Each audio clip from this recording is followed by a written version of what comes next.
নমস্কাৰ, স্বাগতম জনাইছোঁ মোৰ আন এটা নতুন ভিডিঅ'।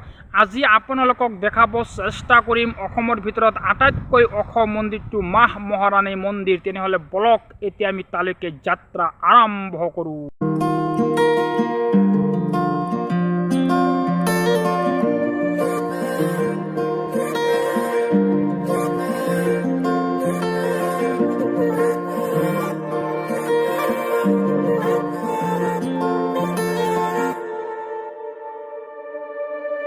হঠাতে এটি উন্মাদনা মোৰ হিয়াতে এটি সম্ভাৱনা কথাতে কয় মন বাগৰা উলাহত মই আপোন পাহৰা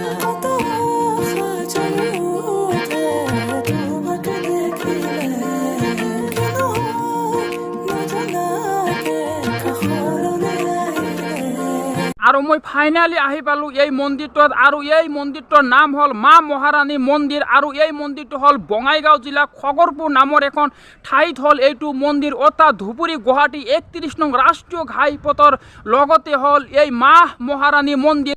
আপোনালোকে যে এই গম্বুজটো দেখিছে, এই গম্বুজটি হ'ল ১১০ ফুট ওখ হ'ল এইটো গম্বুজ। আৰু এইটি হ'ল অসমৰ ভিতৰত আটাইতকৈ ওখ মন্দিৰ হ'ল এইটো মন্দিৰ। আৰু ইয়াত গৈ এতিয়া আমি মন্দিৰটো দৰ্শন কৰোঁ। তেনেহ'লে বলক এতিয়া আমি মন্দিৰৰ ভিতৰত গৈ আমি এতিয়া দৰ্শন কৰোঁ।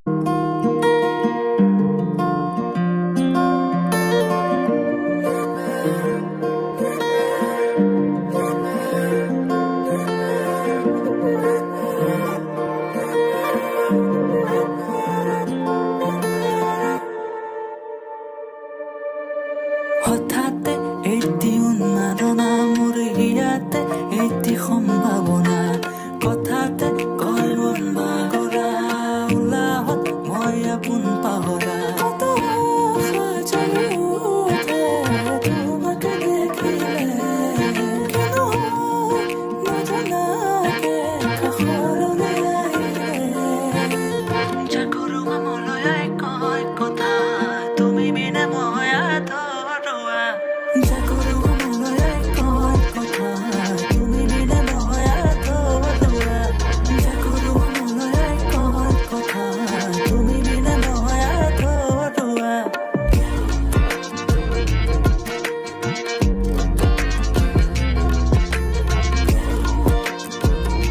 আমি এই মন্দিৰৰ পূজাৰীৰ পৰা এই মন্দিৰটোৰ বিষয়ে কিছু কথা আপোনালোকৰ সন্মুখত দাঙি ধৰিব চেষ্টা। মন্দিৰটোৰ আদ্য শক্তি শ্ৰী শ্ৰী মহাৰাণী মন্দিৰ বঙাইগাঁও জিলাৰ খগৰপুৰ অঞ্চলত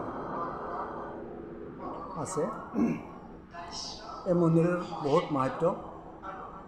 ইয়াৰ যিবিলাকে ভক্তই মনৰ আশা কৰি অৰ্চনা কৰে, তেওঁলোকে মনৰ আশা পূৰণ কৰে এই মায়ে।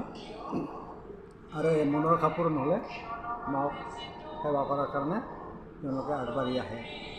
আৰু এইটো আজি বহুত দিনৰ পুৰণা, আজি ধৰ ৪০০ বছৰৰ আগৰ পুৰণা মন্দিৰ। এইটো এজন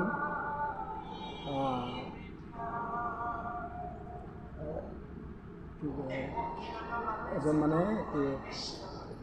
অঘৰী মানুহে এই মাক দৰ্শন দিছিল।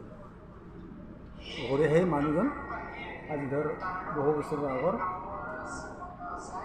তেওঁলোকৰ কোনো এটা চিনচাৰ নাই, তেওঁলোকে ক'ৰ মানুহ ক'ৰ গ'ল খবৰ নাই। এই অঞ্চলবাসী ৰাইজে এতিয়া এই মাৰ যিটো শক্তি বা সেইটো শ্ৰদ্ধা অৰ্চনা কৰিয়ে অঞ্চলৰ আজি বহুত দিনৰ পৰা পূজা অৰ্চনা কৰি আছে। সেইখিনি অলপ ৰাইজক কৈ দিয়ক, ইয়াত কি পূজা হয় বা কি মেলা হয় নেকি? ইয়াত পূজা হয়, মেলা হয় ১ বহাগৰ পৰা ৪ বহাগলৈ 4 দিন থাকে। গাঁৱৰ খাজনা আদি সকলোখিনি পৰিপূৰ্ণ হিচাপত মেলাখন পতা হয়। 4 দিনৰ কাৰ্যসূচী 1 বহাগৰ পৰা 4 বহাগলৈ থাকে।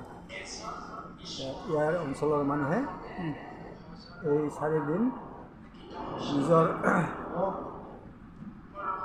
কাম কাজ এৰি হ'লেও এই মাৰ ভক্তি অৰ্চনা কৰে। আৰু এই মন্দিৰৰ লগতে আছে শিৱ মন্দিৰ আৰু গণেশ মন্দিৰ। তেনেহ'লে বলক এতিয়া আমি এই মন্দিৰ দুটাও আমি এতিয়া দৰ্শন।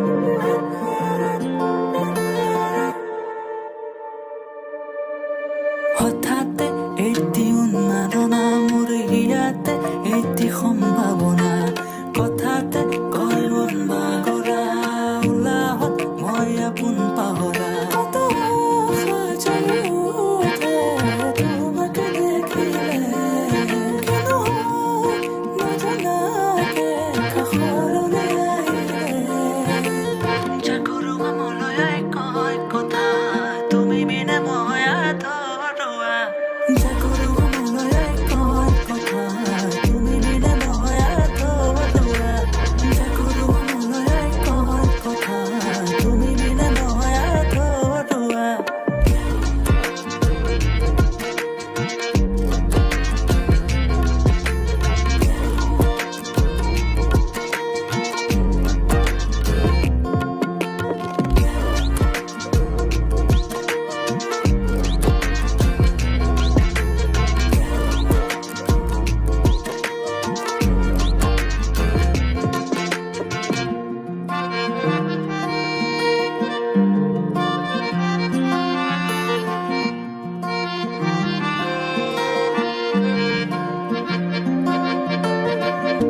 অবতৰীয়া প্ৰেমৰ নানা ৰঙী কথা মধুৰ সুৰীয়া গীতৰ আলাপে ভৰা আকাশে দিয়ে তুলি কৰা সৰুষাৰ হৃদয়ৰে ঘোষণা তোমাৰ পোহৰ জলে প্ৰেৰণা নিশাহে নিশাহে জানা জাগৰো মনলৈ কয় কথা তুমি বিনে মই আধৰুৱা জাগৰো মনলৈ কয় কথা তুমি বিনে মই আধৰুৱা জাগৰো মনলৈ কয় কথা তুমি বিনে মই এইটো মন্দিৰ যে কেৱল অসমৰ ভিতৰত আটাইতকৈ ওখ মন্দিৰ এইটো নহয়, এইটো মন্দিৰ এটা ঐতিহাসিক মন্দিৰ। গতিকে আপোনালোকে এইটো মন্দিৰত এবাৰ আহক, আহি এই মন্দিৰটো আপোনালোকে এবাৰ দৰ্শন কৰক আৰু এইটো ভিডিঅ' আপোনালোকে ধাৰাবাহিকভাৱে আপোনালোকে শ্বেয়াৰ কৰক, যাতে এইটো মন্দিৰ কেৱল অসমৰ ভিতৰতে নহয়, গোটেই ভাৰত নহয়, গোটেই বিশ্ববাসীৰ আগত যাতে এইটো মন্দিৰ যাতে জল জল পট পট হয়। আৰু তাৰ কাৰণে এইটো ভিডিঅ' আপোনালোকে ধাৰাবাহিকভাৱে আপোনালোকে শ্বেয়াৰ কৰক। তাৰ কাৰণে মোৰ সমগ্ৰ অসমবাসীৰ ওচৰত মোৰ এটাই অনুৰোধ। আৰু আজিৰ ভিডিঅ'টো এনেকৈ সামৰি মাৰিলোঁ। প্লিজ এটা লাইক কৰিব, শ্বেয়াৰ কৰিব, ছাবস্ক্ৰাইব কৰিব, লগতে কাষত থকা বেলটো দবাই দিব। জয় আই অসম।